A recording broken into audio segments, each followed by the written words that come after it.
Hello. Section 15.5 is about triple integrals. So just like with double integrals, we're going to imagine a region in space. This time it's going to be 3D space. And this solid is not going to have uniform density. So some parts of the object are going to have more particles per unit volume, and some parts are going to have less particles per unit volume. The picture that I'm creating here is going to have more mass density towards the bottom of the solid.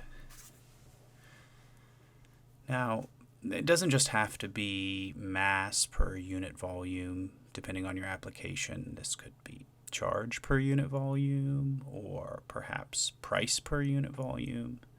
And so we're going to go about calculating the total mass. So imagine that you partitioned the region up into a bunch of small little boxes, and then each of the boxes has dimensions, these space differentials that we've been talking about. And so what we're going to need to do is take the density at that point and then multiply it by the volume of the box, and that will give us an approximation for how much mass there is in one little box.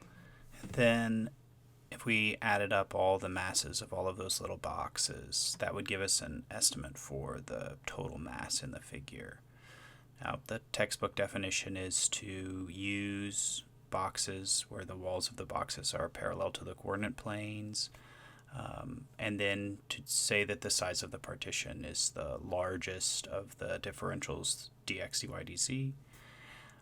And then we're going to take the limit as the size of the partition goes to 0. So what we're doing here is what we've been calling the inner measure of the object.